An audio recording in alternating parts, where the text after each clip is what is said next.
Então, vamos iniciar. Deixa eu apresentar os nossos palestrantes e também o nosso projeto. Quero agradecer a todos que estão participando com a gente. Nós temos o nosso projeto onde nós fazemos encontros mensais, né? Sempre trazendo pessoas que têm conhecimento, grandes profissionais, graças a Deus, sempre pessoas incríveis, maravilhosas. Já passamos de um ano do nosso projeto. O nosso projeto ele é totalmente voltado para o compartilhamento do conhecimento. Nós trouxemos aqui já escritores, peritos, especialistas, então sempre compartilhando assuntos importantes da nossa área tributária, nossa área contábil. Especificamente hoje, eu tinha um desejo já há um tempo, mesmo tratando de temas da reforma tributária, vocês que estão com a gente sabem que o meu comitê que eu coordeno, ele é de reforma tributária aqui no ICBR, mas no ICBR nós temos comitês de diversos temas super interessantes. O nosso é sobre reforma tributária. E é um tema hoje que eu sempre quis trazer aqui para nós, que é a responsabilidade do contador. E essa discussão já tenho ela há muito tempo e trouxe até ela para o Ismael e também para o André, no sentido de que nós, contadores, não aprendemos isso na faculdade. De fato, a responsabilidade, como que acontece, o que acontece, podemos ser preso ou não, é penalidades administrativas, a gente pode ser preso, não pode. Como que vem trazer essa responsabilidade para o nosso dia a dia? Então, aqui trouxe um grande especialista, que é o Ismael Salles, que é uma pessoa maravilhosa, muito renomada, que é contador, que é advogado, está ali militando nos dois lados, e também o professor André Bortolino, que já é um convidado, assim, que sempre está comigo, foi meu professor na pós-graduação, depois tornou um grande amigo nosso aqui no ICBR, já conduzimos várias palestras. Então, pontos importantes, nossa aula ela é pontuada no Conselho de Contabilidade. Após a nossa aula, quem fez a inscrição vai receber o certificado de participação. Então, agora quero passar a palavra para o Ismael se apresentar, falar um pouco do trabalho dele. Depois a gente passa para o André e a gente inicia o nosso tema, tá bom? Ismael, muito obrigada por ter aceito o convite.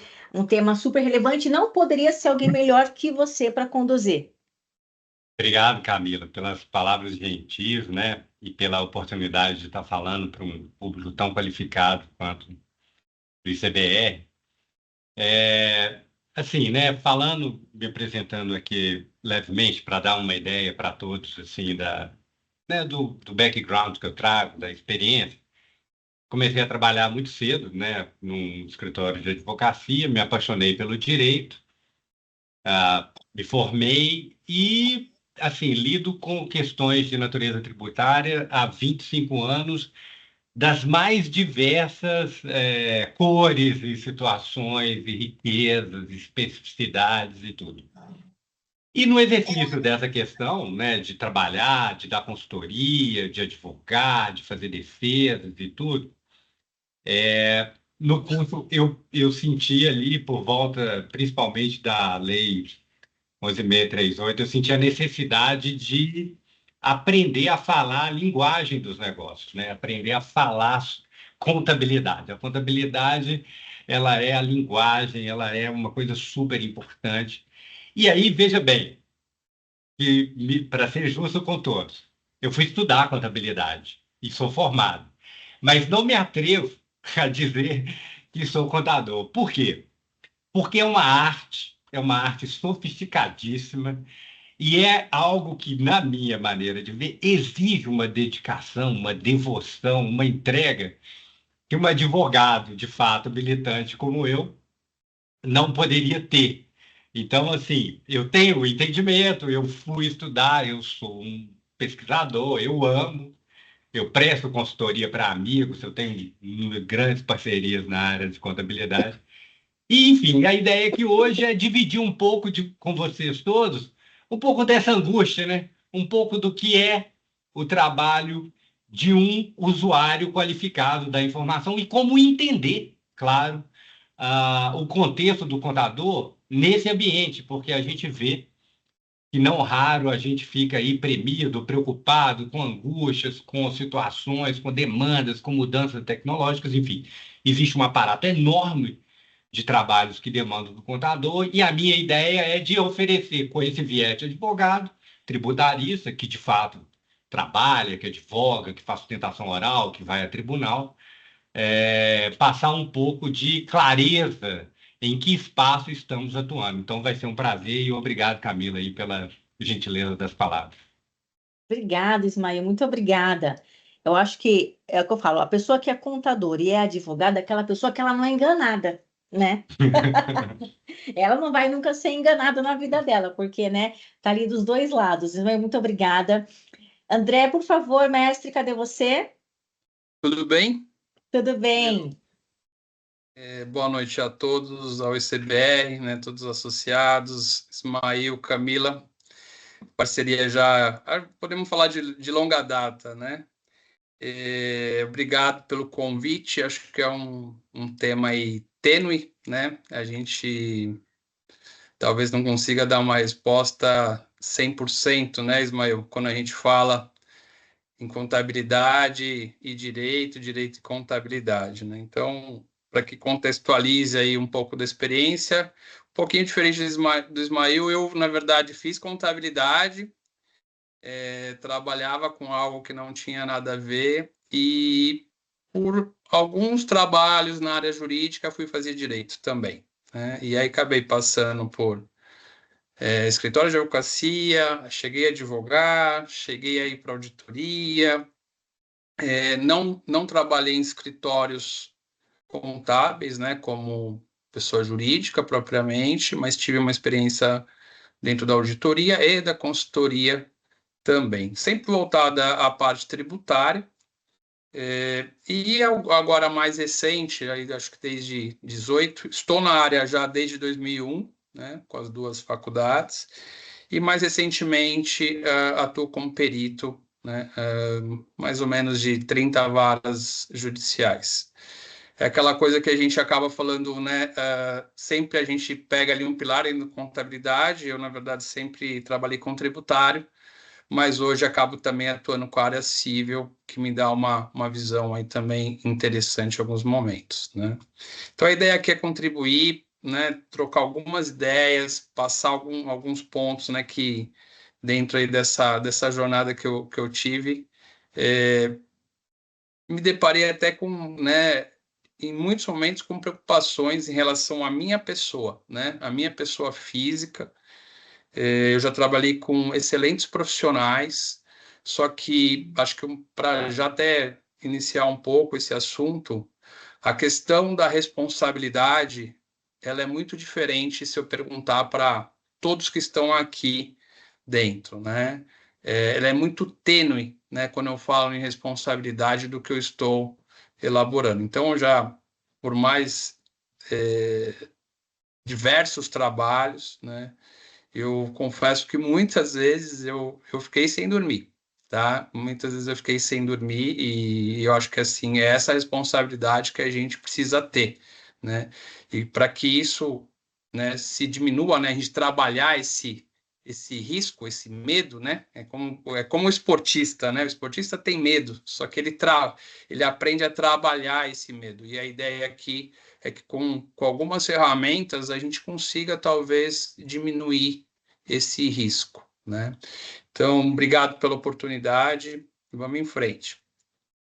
Vamos. E assim, olha, eu quero deixar vocês super confortáveis, à vontade. Quero realmente deixar o perito, né, que está atuante em contábeis, e o Ismael para trazer para a gente esses pontos, para trazer para nós essa autonomia profissional e a responsabilidade técnica.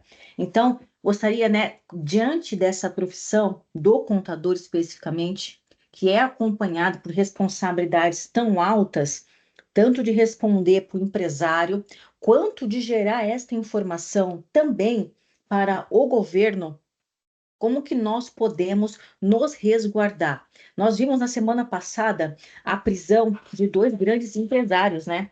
Aí a pergunta que sempre fazem, né? O contador foi preso? O contador, ele vai preso? qual que é a importância, qual o espaço da legitimidade, da autonomia do contador. Aí eu queria que Ismael trouxesse um pouco do contexto legal para a gente e o André pudesse junto corroborar conosco como que nós podemos mitigar essas situações. E a pergunta, podemos ser presos ou não podemos? Olha, eu vou deixar essa resposta para o final, porque eu Ah, selecionei alguns casos, enfim, já trabalhei em outros, eu tenho certeza que vai ser muito rico. Mas aí eu acabaria com todo o mistério. Seria muito fácil. Eu entregaria o doce e aí eu deixaria de fazer coisas que são muito importantes e que eu quero, né, aproveitar essa oportunidade para compartilhar com vocês. Eu tive a sorte de um dia assistir uma aula magna do ministro Eros Grau, que foi um pesquisador fantástico, é uma pessoa fantástica e tudo. Foi ministro do Supremo Tribunal Federal de um jeito muito old school, enfim. E ele dizia uma coisa ótima, ele é professor de Direito Econômico, um cara renomadíssimo, mas ele dizia o seguinte, que sempre é bom ter razões para estudar direito constitucional. Porque a Constituição ela é muito mal compreendida no Brasil. Como a gente teve uma sociedade formada ali, amalgamada de, né, explorações de um mundo que veio ali do Atlântico com seus barcos e com, né, indígenas e escravos, enfim. A gente criou um tecido social muito pouco claro sobre raízes, sobre bases de fundação. Então, eu acho que é uma oportunidade boa de fazer um elogio. A profissão do contador, a contabilidade, ela é regulada por uma lei, na verdade, um decreto-lei. Que era um decreto-lei, isso não existe mais, né? O decreto-lei ele era um ato do Poder Executivo que entrava em vigor com força de lei. Então, portanto,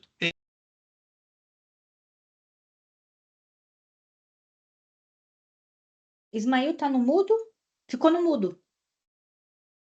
ele mutou. Ah, pronto, agora foi.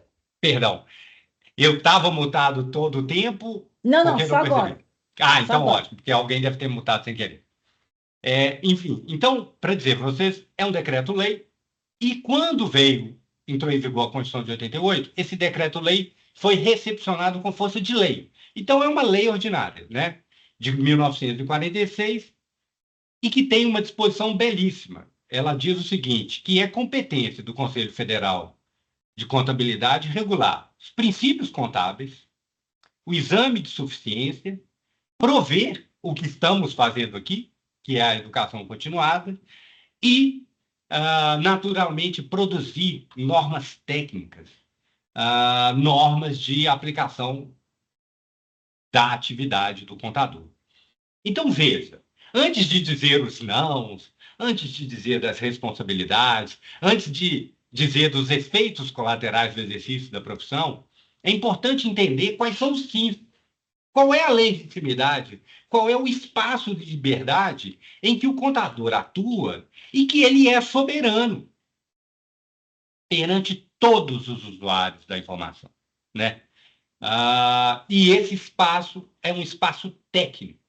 Então, o contador, alinhado com as normas, né, com os pronunciamentos contábeis, o contador, alinhado com as normas técnicas brasileiras de contabilidade, o contador que segue os parâmetros éticos da profissão, que são emanados do Conselho, ele está dentro de um espaço de inviolabilidade. E isso é muito precioso. Por quê? Porque ao escriturar, produzir, fazer a escrituração, prover as informações, ele está fornecendo bases para uma série de tomadas de decisão, que pode ser do administrador da empresa na hora de alocar recursos, na hora de alocar capital, que pode ser de uma instituição financeira na hora de conceder ou não empréstimos, que pode ser do advogado na hora de defender uma questão tributária e dizer, olha, conforme livro diário, conforme obrigações acessórias de natureza tal, a informação é essa. Enfim, então, uma primeira compreensão é esse. O ambiente técnico em que atua o contador, ele é inviolável. E qual é a base que emana desse trabalho técnico? Primeiro, funciona como base de tomada de decisão legítima. Segundo, exime o contador de qualquer responsabilidade de natureza subjetiva em relação ao usuário.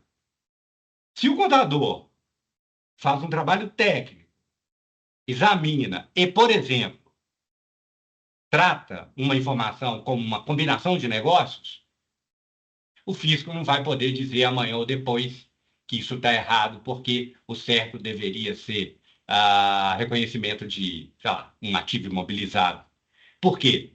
Porque milita a favor desse trabalho uma presunção de legitimidade. E, em caso de dúvida, é pró-contribuinte, é pró-produtor da informação, é pró-empresa e não pró-fisco, pró-banco e assim sucessivamente. Então, esse espaço de inviolatabilidade, ele é muito importante, porque, eu até quero ouvir o André a respeito disso, né, André?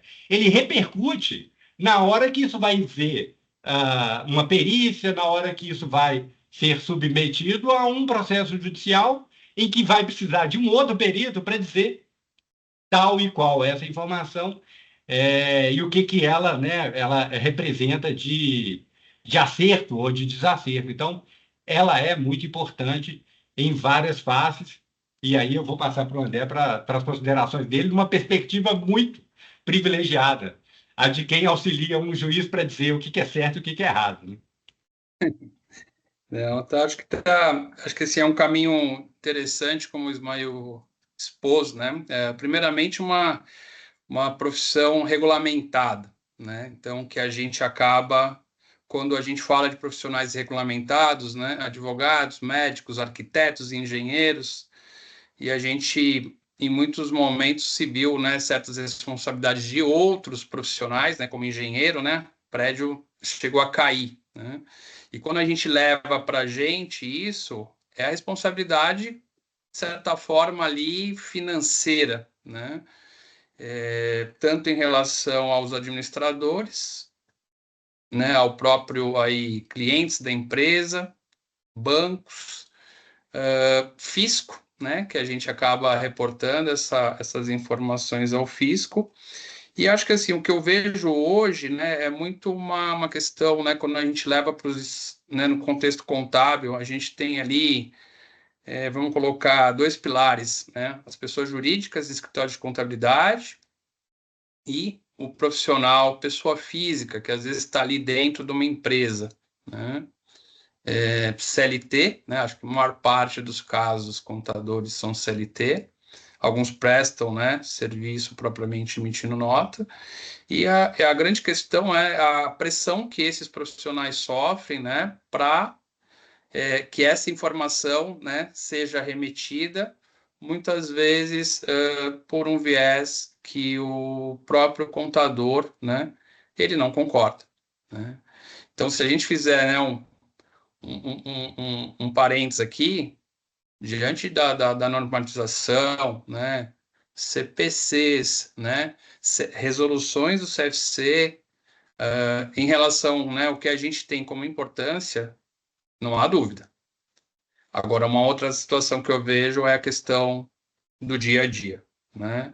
Então, se eu tenho aí, na verdade, pessoas jurídicas, né, de escritório de contabilidade, né? Hoje a gente tem uma banalização dos serviços contábeis, cada vez oferecendo-se preços, né, menores. O que eu vejo muitas vezes, né, que é difícil você, né, oferecendo um preço menor, ter um conjunto de vários contadores para que você possa, né, pegar a informação, ter uma avaliação crítica dessa informação, imputar as informações de uma forma correta, né? Não falo que, né, às vezes acaba passando um erro. Então, o que a gente tem? A gente tem um trabalho, né, de pressão quase que todos os dias. Como que a gente consegue, né, muitas vezes lidar com essa competição de preço? Acho que é um desafio que a gente tem como profissional. E, em contrapartida, também, muitas vezes, como uma imposição dos administradores, né? Eu, na verdade, tenho uma informação que às vezes o administrador passa e que eu, como contador, né, não concordo, né? É uma outra situação que a gente precisa enfrentar, né? Então, eu acho que quando a gente fala em importância, a gente, como contador, precisa olhar para os instrumentos que a gente tem, né, e tentar frear um pouquinho, né, esse risco, né? Então, essa importância não cabe nenhuma dúvida. Eu até discuti um pouquinho em relação ao Ismael, com o Ismael, essa questão, quando a gente fala, né, uma coisa é o contador da empresa, fazendo ali uma declaração, né, que vai ser avaliada pelos fiscais. Então, eu vejo muita discussão em relação à responsabilidade nossa como contador, mas eu nunca vi nenhum questionamento em relação ao fiscal que foi lá e realizou aquele trabalho de autuação, né? Então, alguém, né, pegou e falou: o fiscal fez o trabalho de uma forma correta, alguém entrou com uma ação civil em cima daquele fiscal porque ele deveria ter sido mais completo, né? Eu, pelo menos, não tenho esse conhecimento, né? E aí, o que eu me deparo, né? 80 a 90% dos casos que eu avalio, né, existe deficiências, né, vamos falar, técnicas ali, fiscais e contábeis em relação à não apresentação de informações, algumas informações incorretas, sim. Mas esse conjunto probatório, ele nunca é analisado em 100%. Né? O que eu quero dizer, né? Vamos pegar um exemplo prático aqui, né? Eu tenho ali, na verdade, uma discussão de frete, né? Ou conhecimentos de transporte. Então, eu tenho o documento do conhecimento de transporte, mas não foi apresentado ali escrituração no livro, né? Ou vice-versa. Então, muitas vezes eu vejo, né, por algumas pernas faltantes, uma autuação prosseguir, né? Se a gente trouxer para os dias de hoje, né, como o Ismael colocou bem, né, a prova está em nosso favor quando ela, na verdade, não é totalmente eficaz, né? Então, eu muitas vezes me deparo, né, com uma situação, né, nesse sentido, de falar, pô, o contador não entregou tudo, né, não apresentou tudo. Mas, independentemente disso, acabaria o direito que a empresa tem? Né? Toda a prova, né? Ela faz, na verdade, aí todo documento hábil e idôneo, ele faz prova à tributação, né? Então, o que a gente precisa sempre pensar, né? Sempre pensar que é uma responsabilidade, não há dúvida nenhuma. A importância dessa informação, né? Cada vez mais importância, né? A gente se torna cada vez mais importante, não se tem dúvida em relação a isso, né? Eu acho que depois a gente pode comentar, né, como que a gente consegue, né, talvez aí diante dessas informações, né, quando eu tenho, né, sou pressionado a colocar uma informação que eu não concordo, eu tenho outras situações que eu mesmo no meu dia a dia acabei deixando passar, né? A gente precisa aí como, né, tomar algumas precauções. Mestre, eu tenho uma dúvida que aí, né, deixo aqui para você e para o Ismael. Diante disso que vocês colocaram, nós temos alguma ação para adotar, seja um NDA, seja uma colocação, uma cláusula contratual que delimite a responsabilidade do contador. Quais os cuidados que a gente consegue ter, né, dentro desse contexto que você acabou de colocar, das penalizações, das fiscalizações, para evitar uma responsabilidade solidária ou subsidiária dentro de uma ação dessas, por exemplo? Bom, vamos imaginar o seguinte: vamos Vamos tentar aproximar desse tema com calma e pegar toda a riqueza que tem nele, tá? A primeira coisa é o seguinte: o que a gente tem que pensar, né? O direito trabalha com a ideia do que é legítimo e do que é ilegítimo. Então é um código binário, ou está certo ou está errado. Muito bem. Porém, esse código binário, ele aponta para um equívoco de percepção da população em geral, que é o seguinte: o contador não é polícia, nem do cliente, e ele também não é servidor da Receita Federal.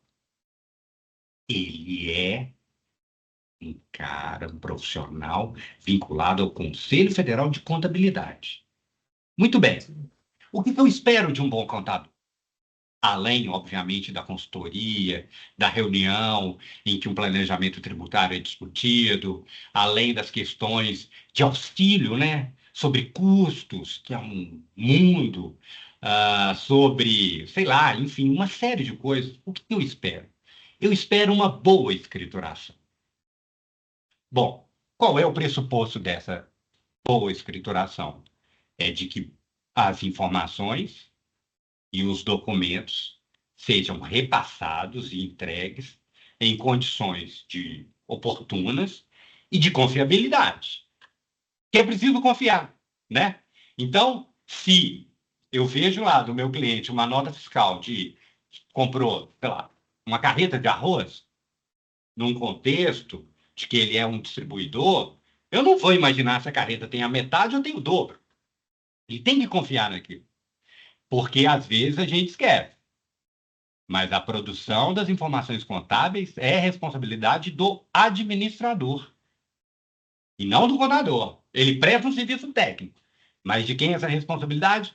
Não podemos perder de vista, é do administrador da empresa, é do representante legal, e inclusive assina. Então, veja bem, fazendo um trabalho técnico impecável, em que ele recebe a informação, ele trata a informação, ele escritura a informação adequada, ele não tem com o que se preocupar. Mas vamos imaginar, por hipótese, que ele lide com situações, digamos, em que as informações não chegam boas. E é um trabalho, né? Meus amigos aí sabem quantas horas são despendidas fazendo conciliações e mais conciliações, né? Chega aquele negócio lá e aí fica fazendo o trem de trás para frente, é um trabalho danado. Então, vamos imaginar que o contador começa a perceber que, sei lá, o cliente ou o gestor não tem ali muito cuidado com prazo, com observância de técnica, com questões, né, adequadas e tal. Ele tem que fazer um raciocínio, sinceramente. E aí, o primeiro deles é o seguinte: estou cobrando o suficiente para compensar os riscos desse negócio?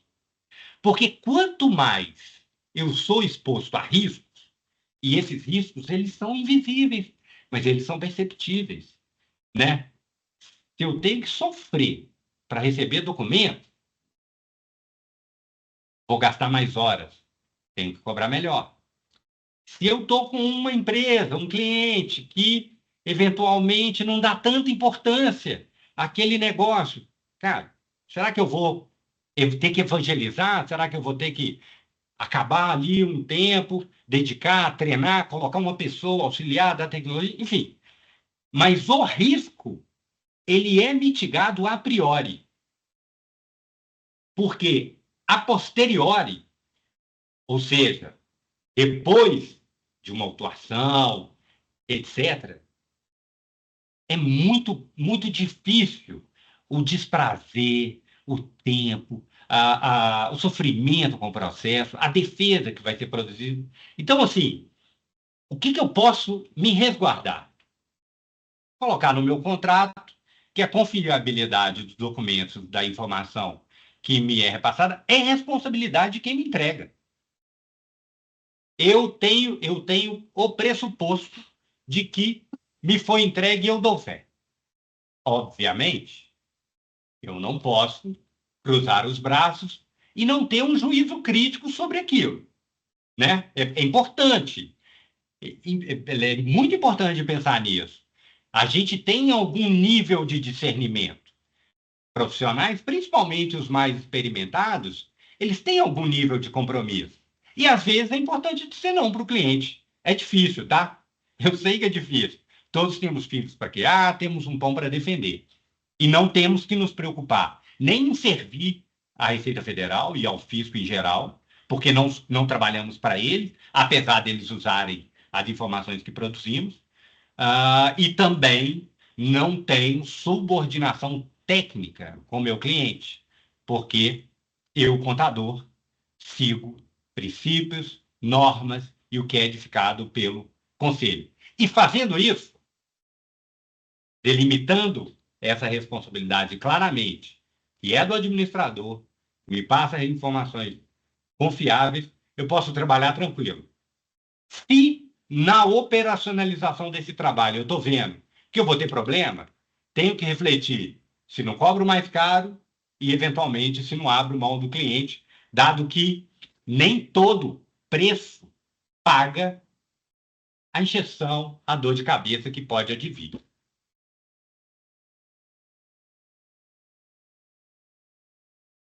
Eu acredito, Ismael, que essa ponderação ela é muito importante e necessária no sentido da gente se posicionar com o cliente. Porque muitas vezes o que a gente acaba percebendo e verificando no dia a dia, e aí a gente, né, vocês podem corroborar ou não, que o cliente ele sempre acha que ele tem razão e é visto de uma forma negativa pelo próprio cliente.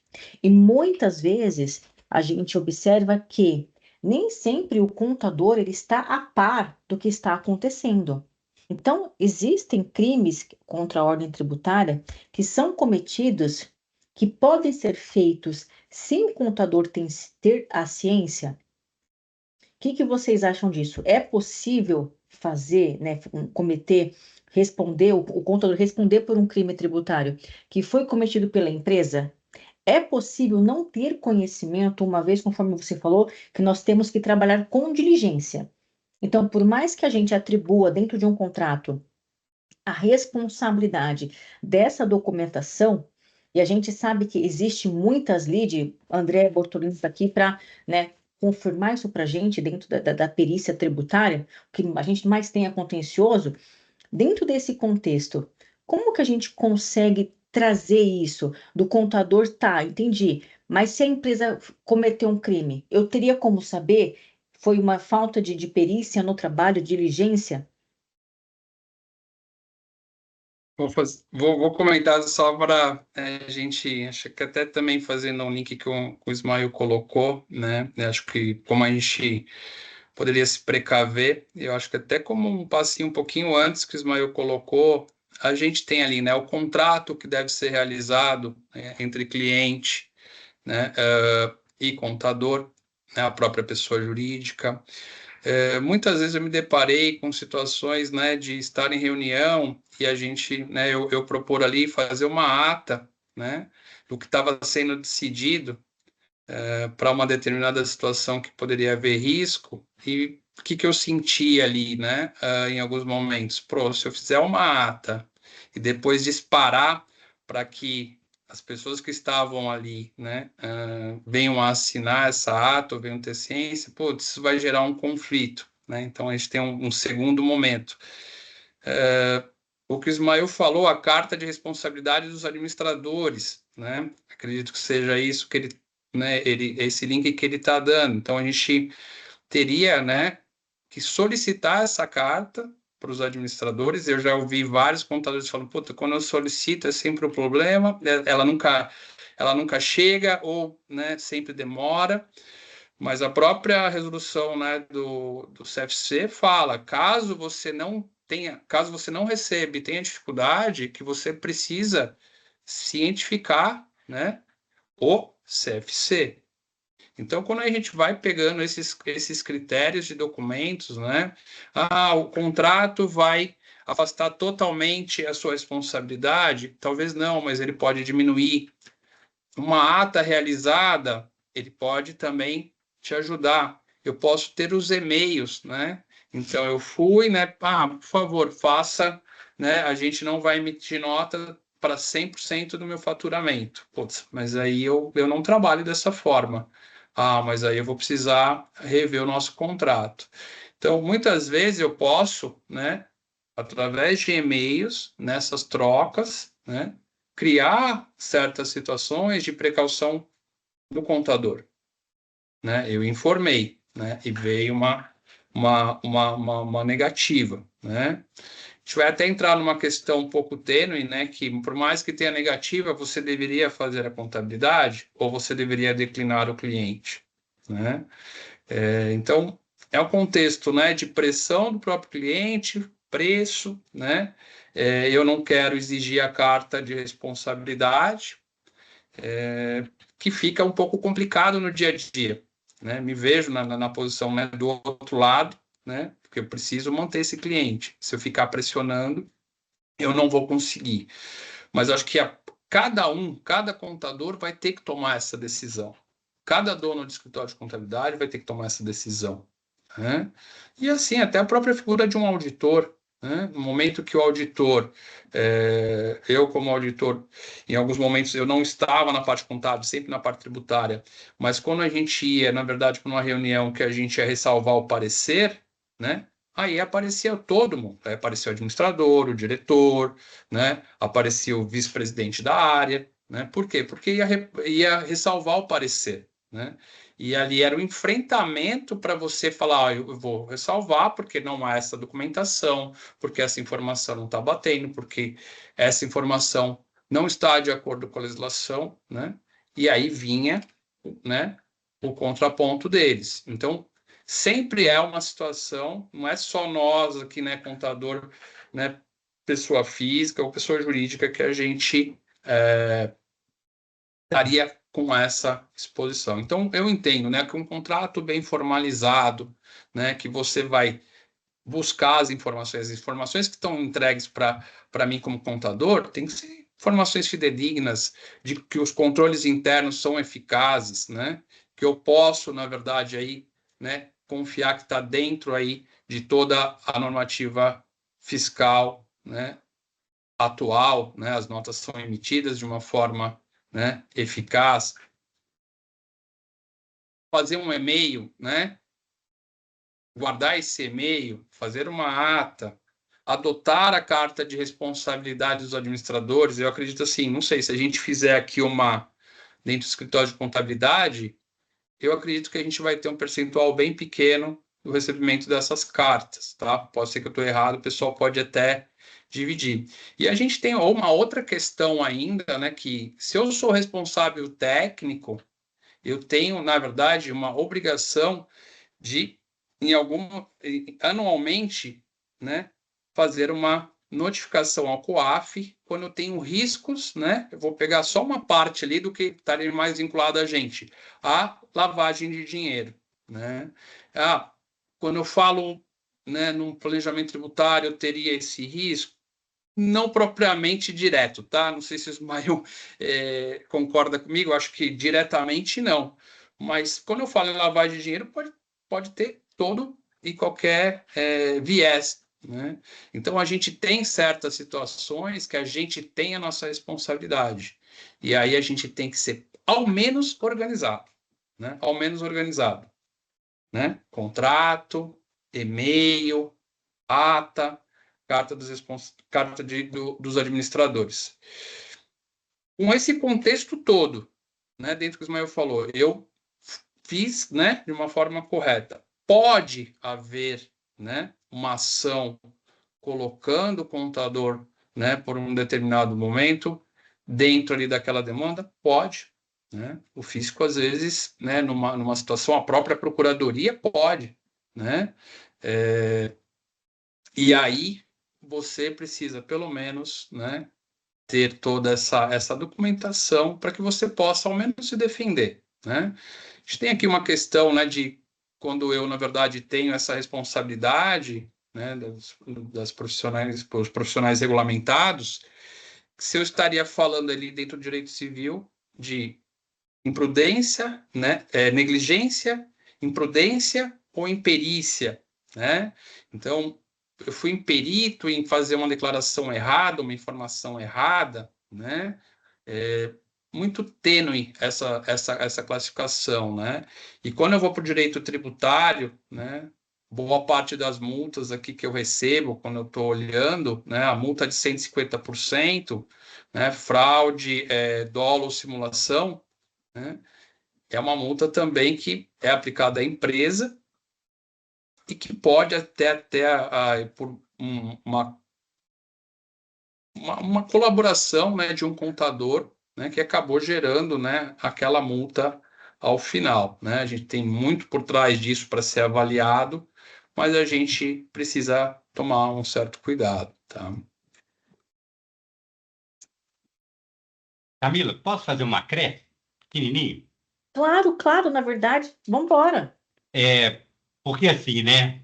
O André, com uma maestria indizível, descreveu o cenário ideal, o cenário perfeito. Mas a gente sabe que, do ponto de vista, né, do dia a dia, às vezes a gente não consegue lidar com esse nível de sofisticação. Então, o que eu queria compartilhar com todos, né? A minha experiência como advogado.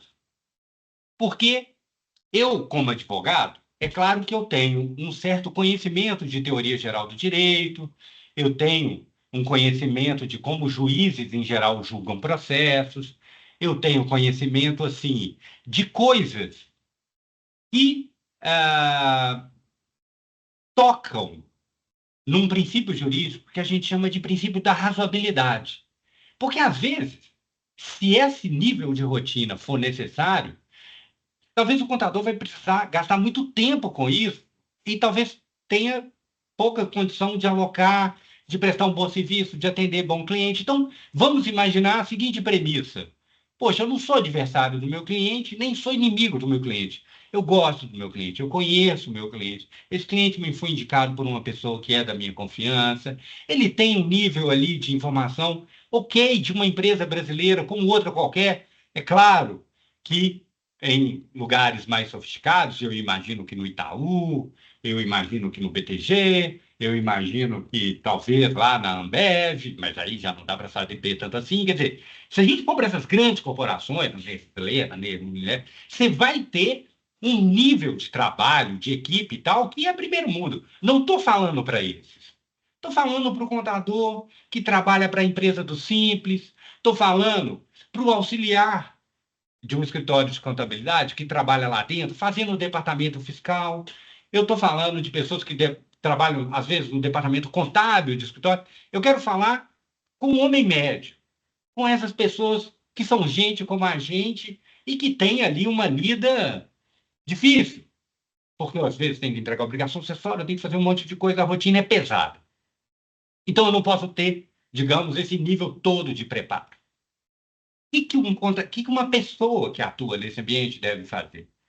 Ela deve pensar com prudência e razoabilidade. O cliente pediu para fazer alguma coisa, digamos, esse troço aí, sei lá, é uma coisa assim, assim, assim. Ou ele recebeu a informação por e-mail. Está ótimo, está ótimo. O dia que o advogado precisar prestar informações para a Receita, acompanhar uma fiscalização e fazer, ele vai pegar o e-mail. E é valiosíssimo. Você não precisa responder, você não precisa assinar, você não precisa falar. Você estou fazendo o que me foi pedido aqui. Mas vamos imaginar que o que está sendo pedido não é que eu não concorde porque está errado. Mas acontece muito na advocacia. Não sei se na contabilidade é assim, tá? Mas na advocacia é o seguinte: todo mundo tem bom senso. Todo mundo tem experiência. Então, todo mundo é meio advogado. Doutor, o certo é falar isso, isso e isso, porque aconteceu isso, isso e isso. Eu escuto isso direto. E aí, quando eu estou ali tranquilo, a pessoa fala, às vezes é um negócio tão óbvio que eu vou dizer, olha, se a gente falar isso, o juiz vai considerar essa informação e vai aplicar contra a gente esse efeito aqui. Beleza. Não é uma boa ideia, não é uma boa estratégia, não é um bom caminho. Por exemplo, botar a culpa em alguém. Isso é horrível. Ah, aconteceu isso. Não, a culpa é do fulano, de tal, etc. Esquece. Esse tipo de defesa é péssimo. É péssimo. Então, eu digo, não, tem outros caminhos. Tento convencer, por exemplo, com os meus pensamentos. Mas vamos imaginar que a pessoa discorda do advogado e tem todo o direito de discordar e quer porque quer aquela defesa, aquela linha de defesa que o advogado acha péssima. Já aconteceu comigo uma vez. Na verdade, duas, mas na segunda não teve. Eu falei, olha, tudo bem. Cartinha de conforto.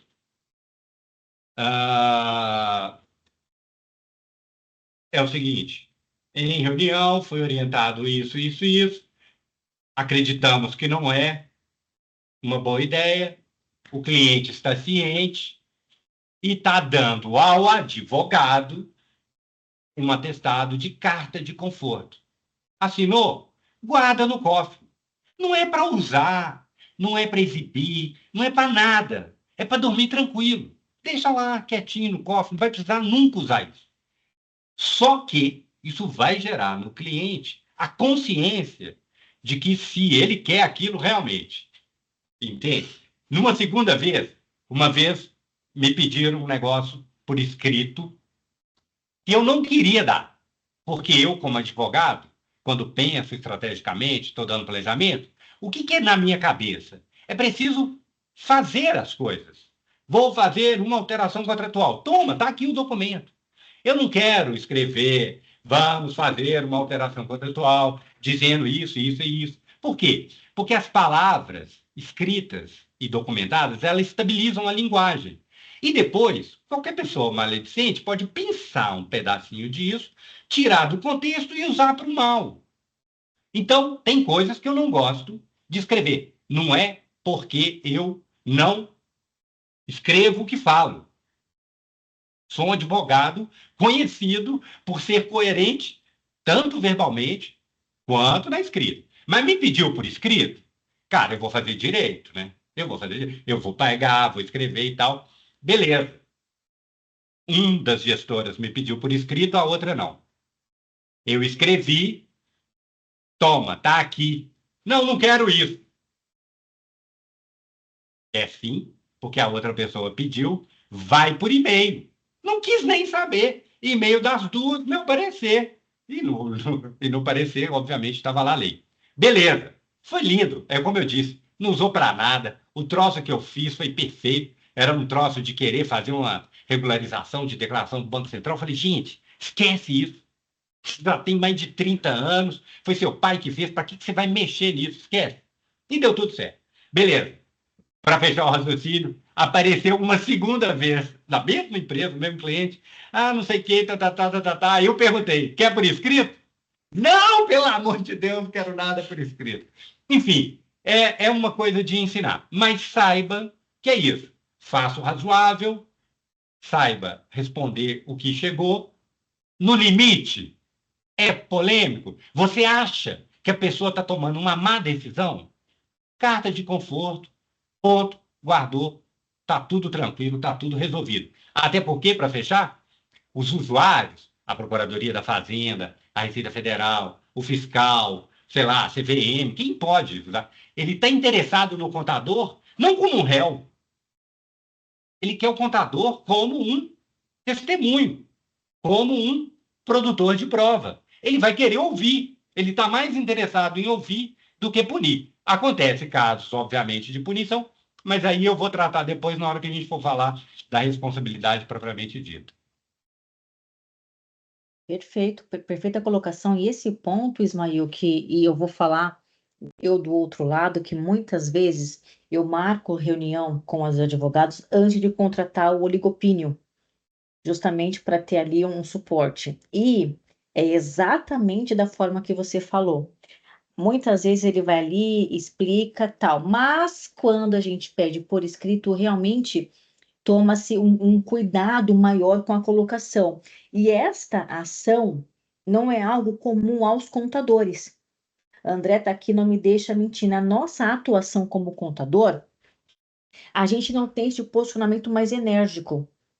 E talvez até por isso pode ser que nem, não, preciso de uma cláusula contratual, preciso que você responda este e-mail, eu preciso te dar a responsabilidade. Muitas vezes nós não nos posicionamos dessa forma. E emendando nisso, quero trazer aqui uma colocação da Eugênia, que se colocou muito bem aqui. Eugênia, muito obrigada. Vou ler para os professores. Eu tenho uma dúvida. Qual é a responsabilidade que temos no caso de um cliente do Simples Nacional com atividade sujeita ao fator, né, fator R, e que não quer contribuir, não quer ter a contribuição do INSS, e ainda que o imposto seja fechado no anexo 3? Sei que está errado e me recuso a fazer, mas um cliente insiste que eu faça e ele assina um termo de responsabilidade. Isso gera algo para nos precavermos a uma futura fiscalização e responsabilidade? E aí, Ismael e Excelente André, pergunta, hein? Pô, parabéns para a Eugênia. Deu um exemplo claríssimo que a gente vai poder, assim, clarear isso aí e, obviamente, prover algum nível de entendimento. Não sei, André, se você quer primeiro ou se eu posso fazer considerações aqui e depois você Não, fala. eu acho que você pode prosseguir, Ismael, porque acho que é mais um contexto jurídico, né? E daí depois É, eu complemento aí em relação até o teu recorte passado, tá? Por tá favor. ótimo. Obrigado. Vamos entender o seguinte: nós estamos falando de simples e nós estamos falando de enquadramento, situações fáticas que acontecem no dia a dia. Essas situações fáticas são levadas a uma interpretação do que está na lei, do que é adequado e o que devemos fazer.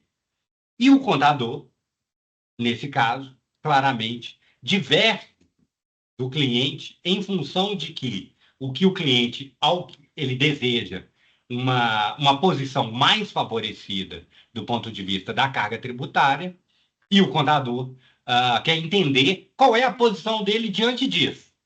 Então vamos falar de direito tributário. Vamos entender um pouco da responsabilidade tributária. Porque veja bem, é uma regra de direito constitucional que ninguém pode responder por pena ou qualquer tipo de sanção por conduta alheia. As questões de sanção, elas, em geral, elas são pessoais. E quem é o contribuinte nesse caso? É a empresa que está no Simples. Porque o CTN fala o seguinte: o que é a sujeição passiva, né? O Estado é o sujeito ativo, ele pode cobrar tributos. Quem é o sujeito passivo? Ele, é o contribuinte. Quem? Quem tem relação direta com o fato.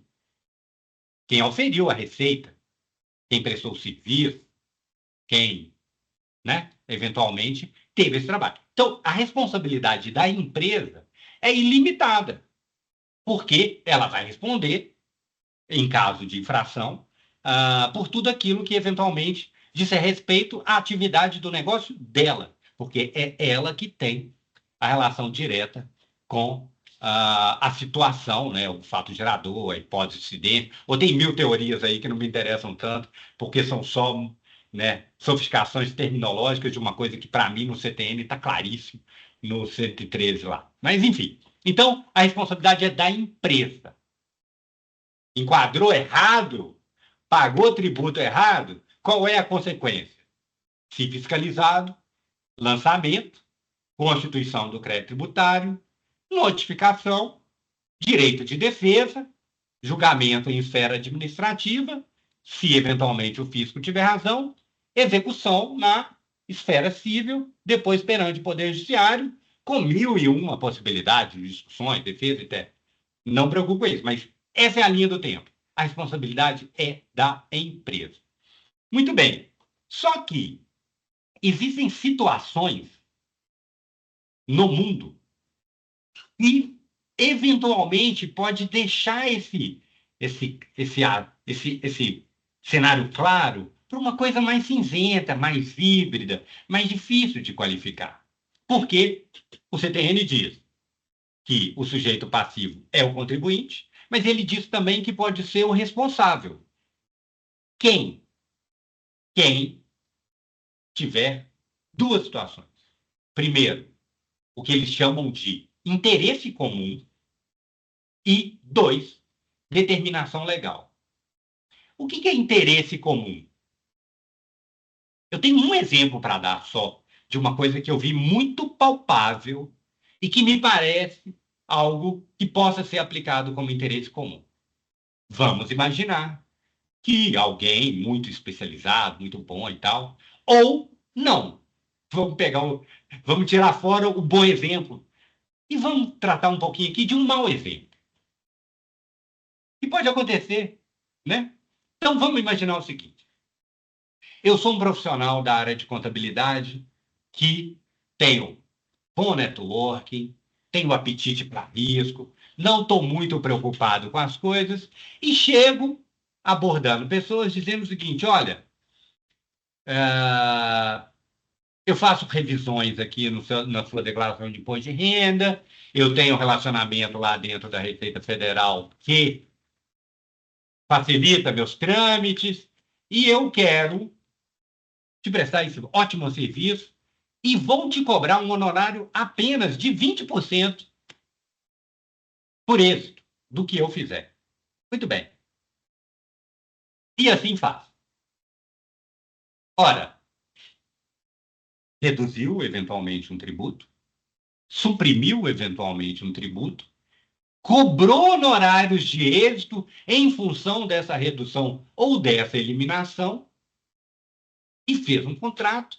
E digamos que o fiscal da Receita Federal analisa aquilo e fala: olha, esse lançamento aqui, ele está sendo feito por conta, digamos, de uma glosa, que é a situação mais comum, e eu verifiquei aqui, pedindo informações e diligências para o contribuinte, e ele está me dizendo o seguinte: não, que teve aqui um serviço, que contratou fulano de tal, e que fulano de tal recebeu 20% daquele benefício econômico que ele supostamente gerou para o contribuinte.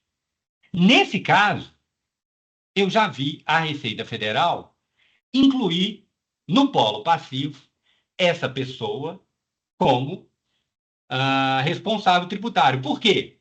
Porque em função do contrato em que ele recebeu honorário de êxito para prestar aquele serviço que a Receita glosou, ela tem uma prova do vínculo entre o contador e o serviço que gerou um honorário de êxito e, portanto, um interesse comum junto com o cliente naquele tipo de trabalho.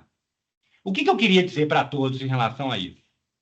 Embora esse fato possa ser discutido, eu não tenho certeza se uma boa defesa técnica de um advogado seria capaz de mitigar a responsabilidade ou essa inclusão do contador, nesse caso, no polo passivo. Por quê?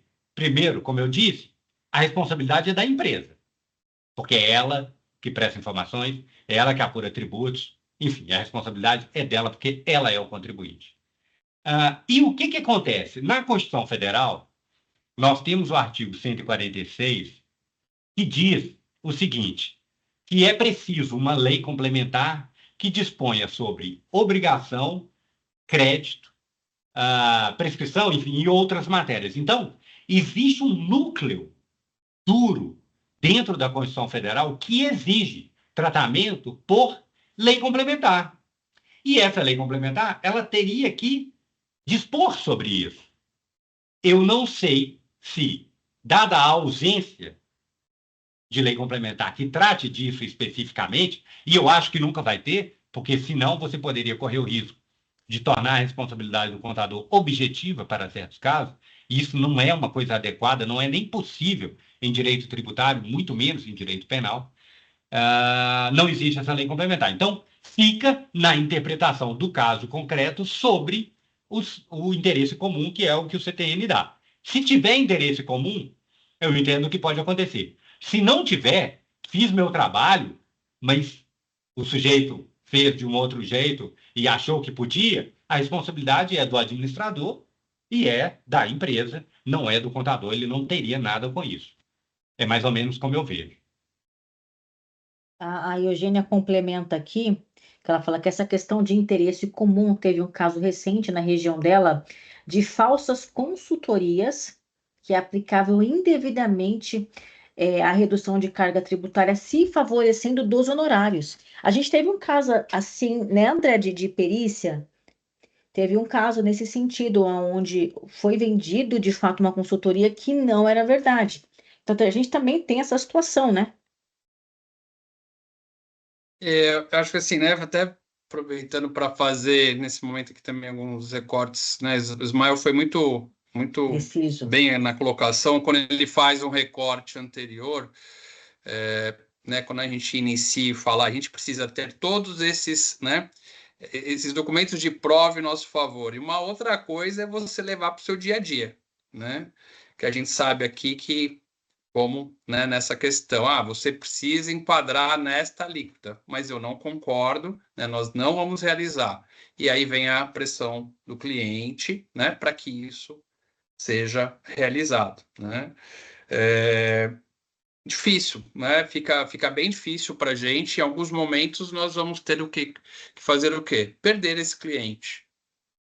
Eu venho até de uma família de contadores, meus outros dois irmãos são contadores, e por diversas vezes a gente discutiu isso, né? E a gente sempre, né, conversando, falou, avisamos uma vez, avisamos duas vezes, três vezes, e em um determinado momento você vai acabar não conseguindo seguir com esse cliente. Caso você siga, né, existe uma certa responsabilidade, Ismael, né, colocou aqui, não é, né, essa responsabilidade, ela deveria ser, né, ela tem que ser do contribuinte.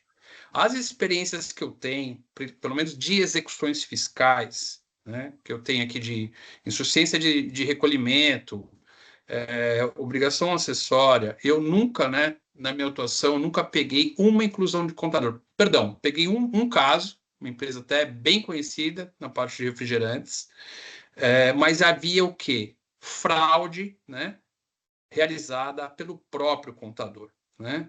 Na época que se pegava o DARF e se falsificava a autenticação. Aí realmente, né, é uma questão, né, bem mais profunda.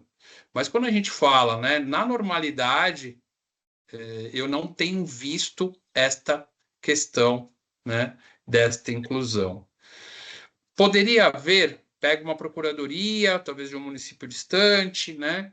Pega uma procuradoria de algum estado específico que, por uma determinada interpretação, inclui ali no polo o contador, pode ocorrer. Mas aí a gente precisa estar, né, com toda essa discussão, né? E aí o Ismael, ele entra até numa profundidade muito importante que eu vejo, que é eu tenho uma lei, não vamos falar nem de lei ordinária e complementar aqui para a gente. Eu tenho uma lei que realmente me colocaria essa responsabilidade nesta situação que a gente está falando, né, no enquadramento de alíquota, né? Contador seria esse responsável ou não seria propriamente a empresa, né? Então, acho que são aqui argumentos desde uma documentação de um contrato, uma carta de responsabilidade, um e-mail, né? Até o conhecimento do contador, que se uma hora eu tiver que me defender, eu estar, né, com um advogado que realmente talvez até no momento final ele precise fazer essa alegação que o Ismael está colocando, porque assim, né, existem decisões que elas não são, né, a decisão mais correta que deveria ser dada, né? Então, como que a gente vai fazer, né, em relação a isso? Se precaver. Em relação a essa questão do levantamento aqui de crédito, né, ainda que a gente tenha questões, né, de várias autuações por empresas que realizam esse levantamento de crédito, acho que eu vou falar até um pouquinho antes, né, em relação a isso, que eu, pelo menos da minha época, né, em relação ao levantamento de crédito lá do passado, hoje, né, existe um contrato que a empresa assina com essa empresa que está prestando esse serviço, que assume o risco, né? Esse risco, muitas vezes, ele é até colocado por cor, né? A cor verde, quando a jurisprudência já está consolidada, o risco é menor, né? E essas diferentes cores aí para que isso seja mais visual, né? Para quem vai tomar essa decisão. E assim, das empresas que são, né, transparentes, pelo menos todas que eu conheço, que são meus parceiros, né, de trabalhos anteriores, que a gente teve algum contato, eles sempre, né, deixam claro que esta é uma responsabilidade da empresa tomar aquela decisão em relação ao levantamento de crédito. Ele vai assinar aquilo para levar aquilo para frente. Agora, em relação aos ocorridos, né, a gente tem dois tipos de empresas. Essas empresas que fazem todo esse fluxo correto, vão buscar uma oportunidade, né, que não é uma evasão fiscal, e sim, né, algo ali que está dentro, né, da possibilidade que a legislação permite, a jurisprudência julgou. Né, hoje mesmo, o próprio CRC fez uma apresentação, que é a questão do enquadramento de médicos em relação, né, a serviços hospitalares na alíquota de presumido. Né? Eu tenho ali como se me defender, fiz uma aplicação de alíquota errada e posso fazer ali uma retificação em relação ao enquadramento correto para os últimos 5 anos, desde que aquela oportunidade seja avaliada à risca, aquela oportunidade seja ali avaliada dentro das decisões, né, que sejam decisões administrativas, soluções de consulta, soluções que sejam aí vinculantes, pareceres normativos, né, que o caso que foi citado hoje dos médicos eram médicos que não elaboravam somente a atividade física como médico, mas também dentro de instituições que eram consideradas hospitalares. E aí você, de acordo com esse pedaço da atividade hospitalar, eu posso sair de uma alíquota, né, de 32 e diminuir, né, vir para uma alíquota de 8 e de 12 para RPJ e CSL, quando eu falo lucro presumido.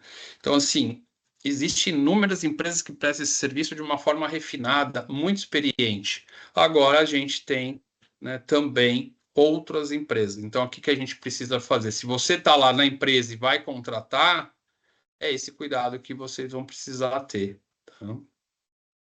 Mestre, perfeita colocação, Ismael, sem palavras. Aí aqui a Ivanete complementa, né?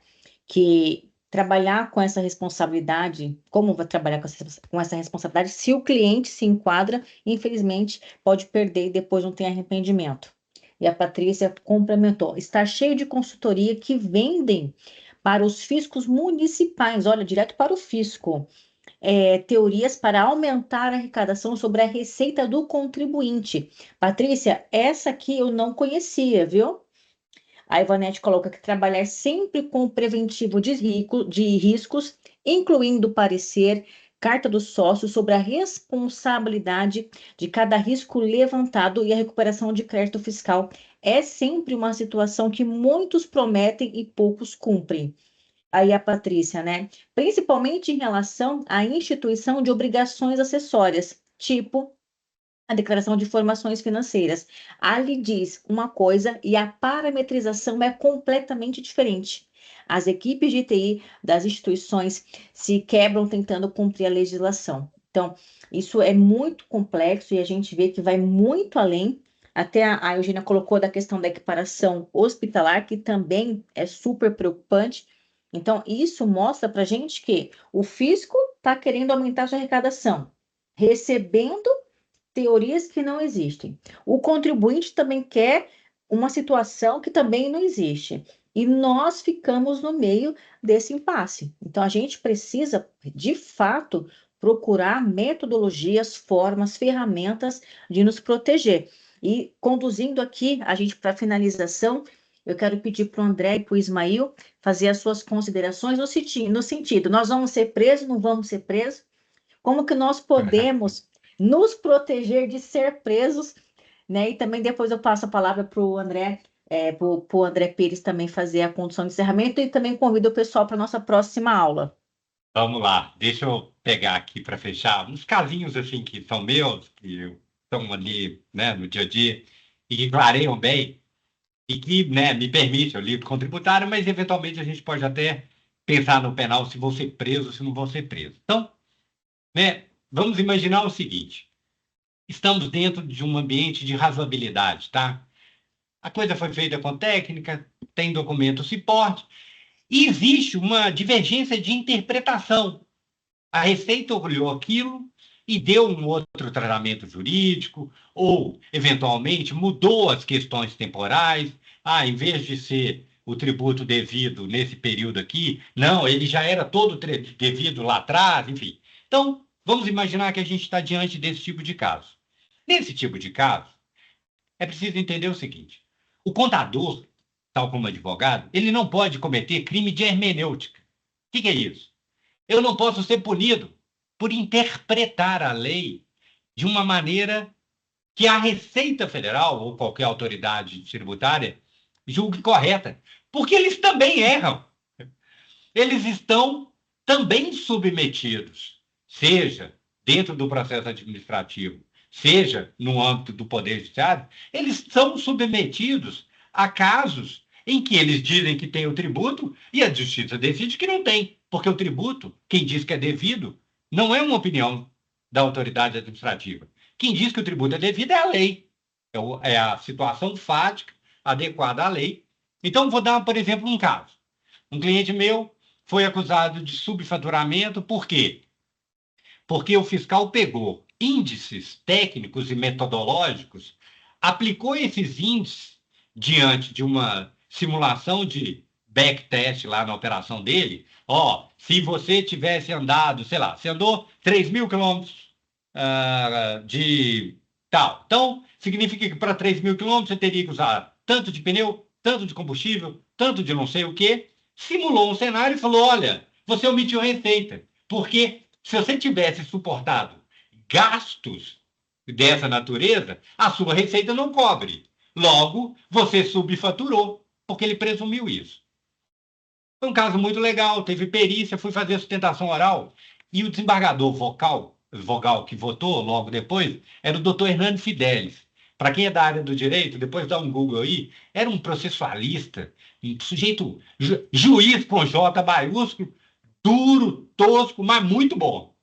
E ele falou uma coisa, como se ele soubesse contabilidade, nem sabia. Ele falou: olha, é o seguinte, escrituração feita de maneira adequada faz prova a favor do contribuinte. E em caso de dúvida, é o fisco que tem um ônus de provar que a receita foi outra e não a que foi declarada.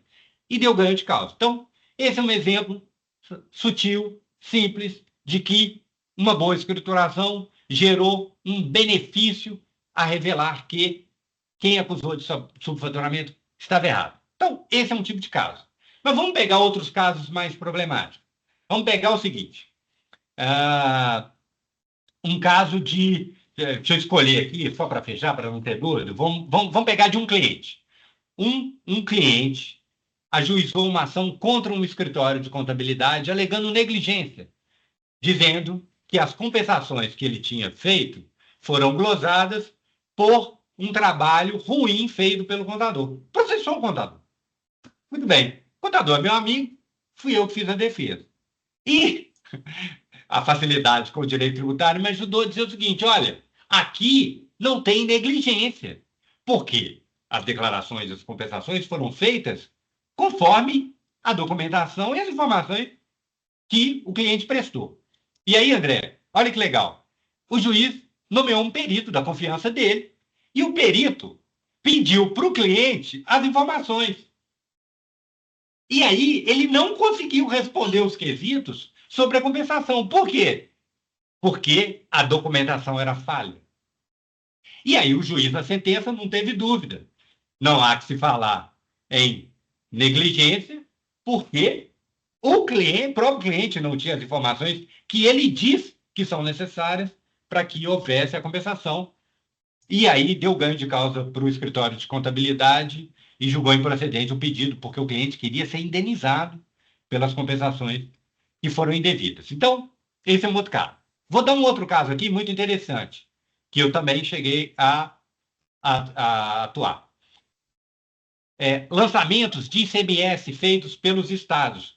Os estados, como eles, né, no ICMS têm liberdade para produzir lei, eles criaram leis federais, leis estaduais, dizendo o seguinte, né? No mesmo jeito do CTN. O CTN tem uma regra específica que fala que os pais estão corresponsáveis por tributos devidos pelos filhos. É claro, o filho recebe uma doação, o menino tem 3 anos, como é que ele vai pagar imposto?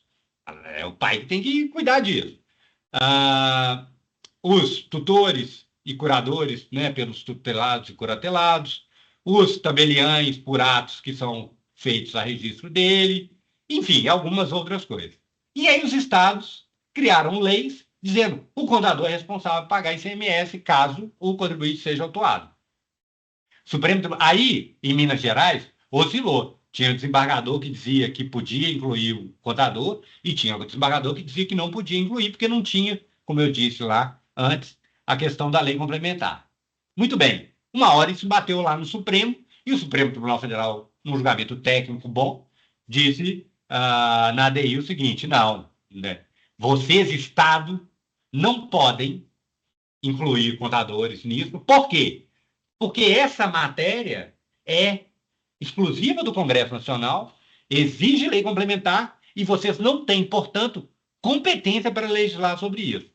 Bom, a partir de então, o Poder Judiciário aqui de Minas começou a julgar e hoje em dia, por responsabilidade solidária, em função da lei, não existe. Existe essa questão do interesse comum, mas aí é caso a caso. Então, esse é um caso interessante.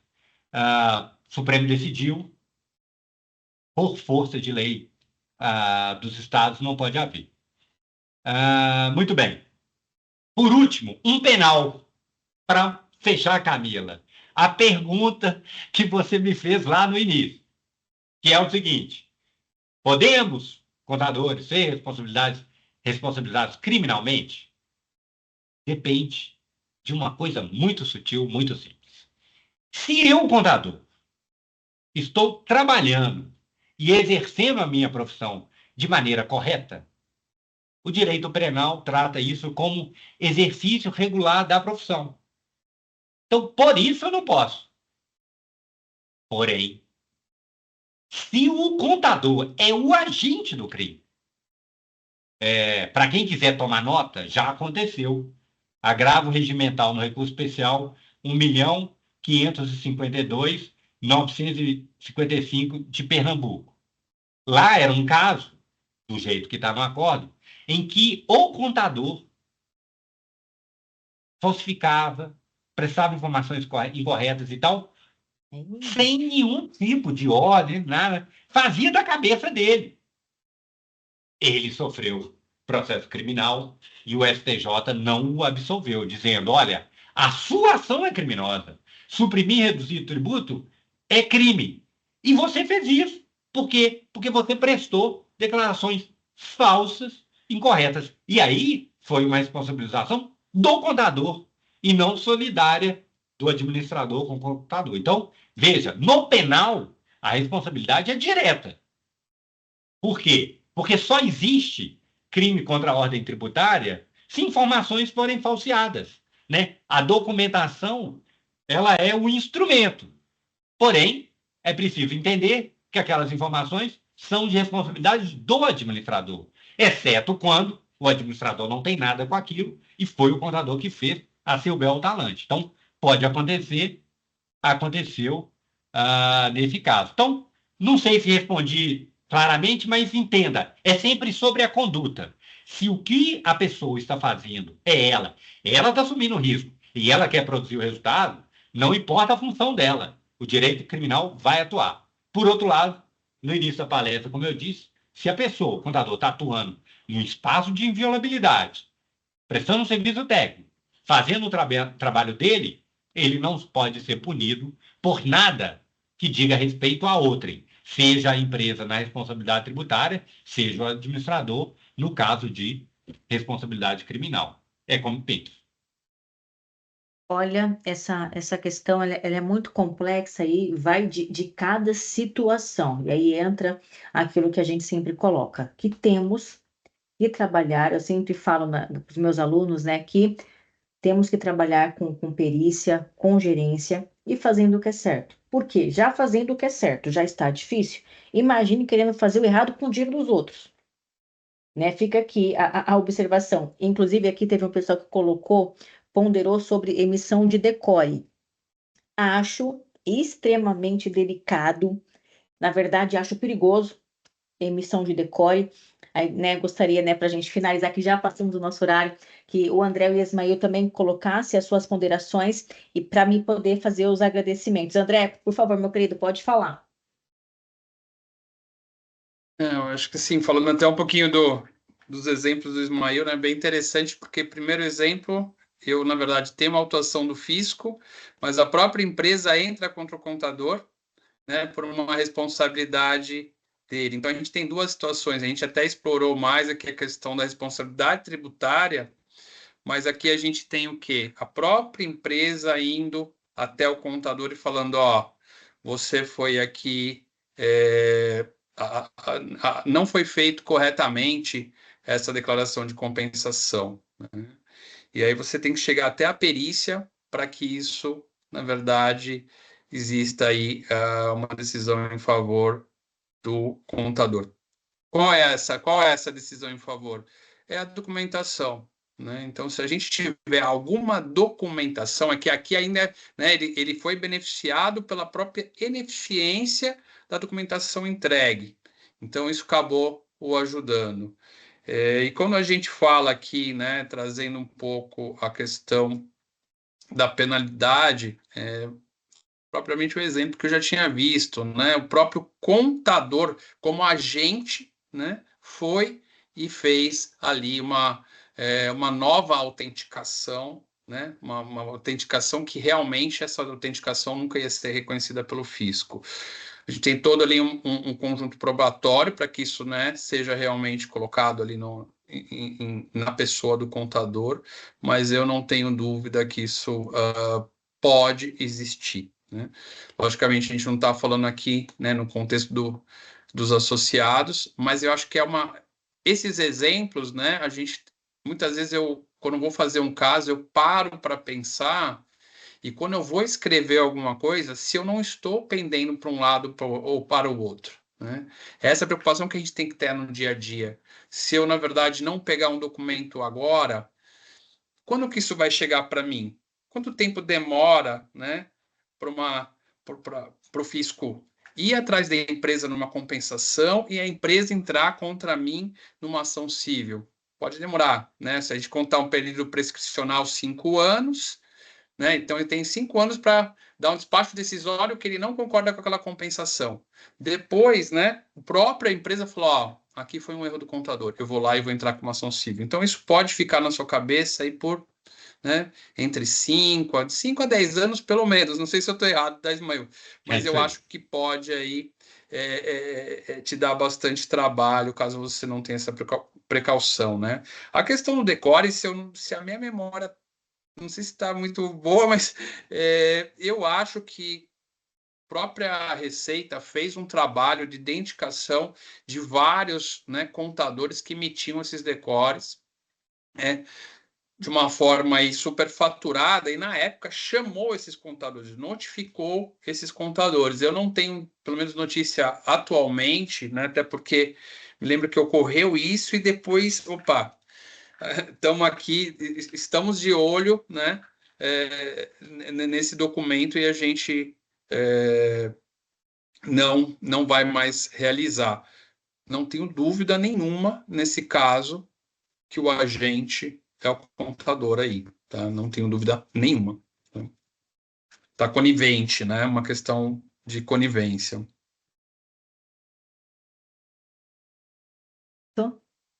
Mestres, obrigada. André, muito obrigada. Ismael, excelente colocação. André sempre também ajudando aqui a gente no ICBR. Eu vou chamar o nosso presidente, o André Pires, para poder fazer a finalização e quero, mais uma vez, André, Bortolino, muito obrigado por ter aceito o nosso convite. Ismael, muitíssimo obrigado. Ismael, volte mais vezes aqui no ICBR para trazer os assuntos, as suas vivências. É extremamente importante. Quero deixar assim o meu total agradecimento e quero também falar para o pessoal, venham para a próxima aula, já temos já o tema, vai ser sobre Tax Transformation. Nós vamos trazer aqui como que nós podemos automatizar as nossas obrigações acessórias e principais dentro do contexto da reforma tributária. Muito obrigado. André e Ismail, podem, né, passar suas redes sociais, colocar aqui no nosso chat as redes sociais para que o André possa inclinar para a nossa finalização. Você primeiro, André? Posso eu? Bom, eu queria agradecer o Pode seguir, convite. Obrigado. Queria agradecer o convite. Foi uma honra, né, ter esse primeiro contato. Adorei. Estou à disposição de vocês. Claro, vou trazer coisas, mas sintam-se à vontade. Precisando de mim, vou estar aqui. Eu não sou um cara muito de rede social. Então, assim, eu estou aqui no escritório, o e-mail é ismail@moratavares.adv.br e é lá que vocês me acham. Eu até tenho um Twitter, mas eu, sei lá, tenho 20 seguidores, eu tenho um Instagram que só tem minha família, enfim. Eu sou um homem de livro, papel, trabalho, enfim. Então, por e-mail, eu acredito que é mais fácil. Gente, foi uma honra, muito obrigado aí. E vamos fazer mais vezes, com certeza. Obrigada, Ismail. Eu também, eu estava assim, mas já saiu um pouquinho, mas muitíssimo obrigado. O pessoal está parabenizando aqui. Tanto você quanto o André foram sensacionais. Pode falar, mestre. Obrigado, gente. E, assim, agradecer a parceria. Aqui a gente tenta, pelo menos em uma hora e meia, fazer um filtro para que, né, fique ali uma informação a mais no nosso dia a dia, né? A gente, falando disso aqui, a gente poderia fazer um curso de 2, 3 dias com total certeza. Então, obrigado pela oportunidade, né? Aprendendo, dando esses links. Vou levar para o meu dia a dia, né, esses toques, para que eu possa me precaver também. Para não ser né? preso, Então, calma aí. Para não ser preso, só me ligar. Filhos, então Cliente meu não vai ser preso, não. Contador, não. Nós não seremos presos, por favor. De jeito nenhum. Ele falou que a gente podia fazer uma permuta, aí eu aceitei aqui a dar palestra, né? Mas obrigado ao André também, né? O presidente aí do ICBR, que a gente já se conhece quase, acho que eu acredito que uns 20 anos. E também da mesma forma. Lá falar da idade. Deixa quieto. André Bortolino no LinkedIn, link ali, se precisar de alguma coisa de perícia, alguma coisa, manda uma mensagem, às vezes demora um pouquinho para responder, mas a gente sempre tenta um ajudar o outro aí nas trocas. Muito obrigado aí por pararem a noite de vocês para estar com a gente. Obrigada, mestre. Bom, agora eu vou falar um pouquinho aqui. Primeiro eu tenho que fazer aquele comercial básico que eu faço toda vez. Para quem não é associado do ICBR, por favor, se associe, www.icbr.com.br. O ICBR foi pensado como um instituto de contadores para contadores e feito por contadores. Entretanto, o que a gente percebe é que cada vez mais a contabilidade tem chamado a atenção de várias outras áreas do conhecimento, né? E a gente interage o tempo todo com essas outras áreas. Por isso, já faz aqui uns meses que a gente vem admitindo, viu, Ismail? Ismail é contador também, mas principalmente para os colegas de profissão aí, da advocacia, por favor, se inscrevam também, que hoje já é possível. Então, quando você entrar lá no na nossa página, tem lá como se associar, tá? E tem assim, membros convidados. Os não contadores entram como membros convidados, tem todas as vantagens que tem um contador, com a diferença só com uma questão estatutária, ali que não pode votar e tudo mais, mas pode usufruir de todos os nossos benefícios, e será uma grande honra tê-los aqui.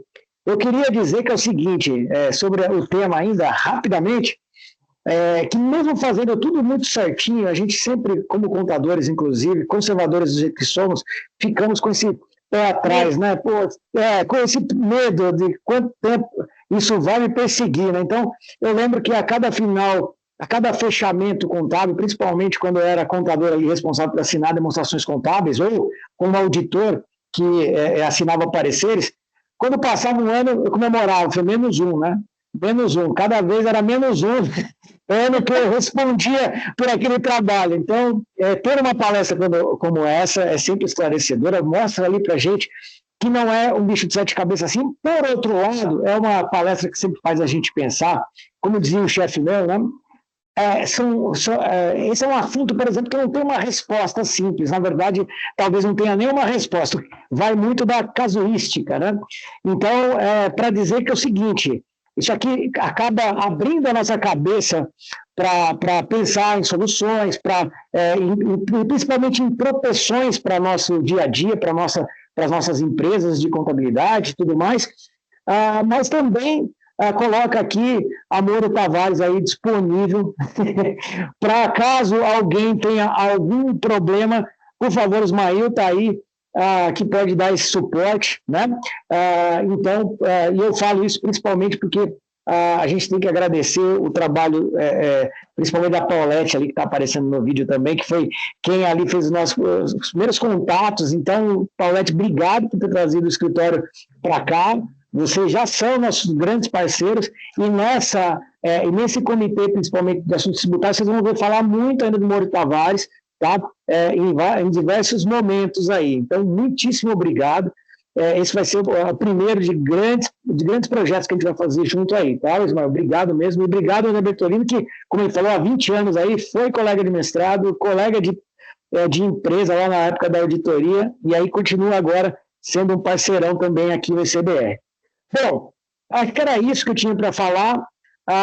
Agradecendo novamente. Se por acaso tiver alguma dúvida, alguma coisa, entre em contato aqui pelo diretoria@icbr.com.br. Eu preciso fazer uma coisa urgente, senão o Paulo vai me estrangular aqui. A gente precisa fazer uma foto, né, para as nossas redes sociais, para as matérias que sairão a respeito desse evento. Então, por favor, abram as câmeras, deem um sorriso e vamos fazer essa foto aí bonita para a gente divulgar, tá?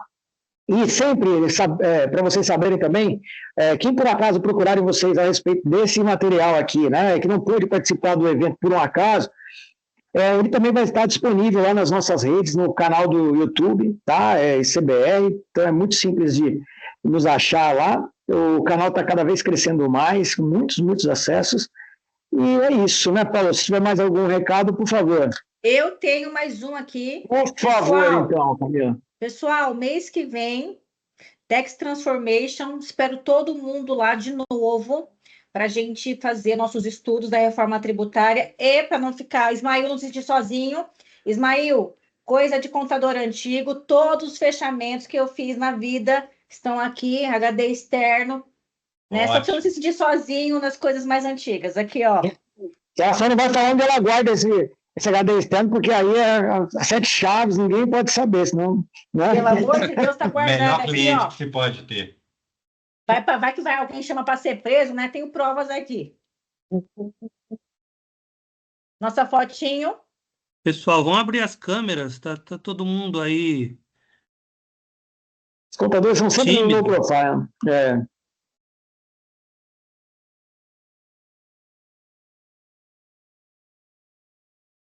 Bom, vamos lá, já foi. Muito obrigado, pessoal. Obrigado, pessoal. Até a próxima. Deus, uma boa noite. Obrigado, gente. Deus abençoe. Boa noite.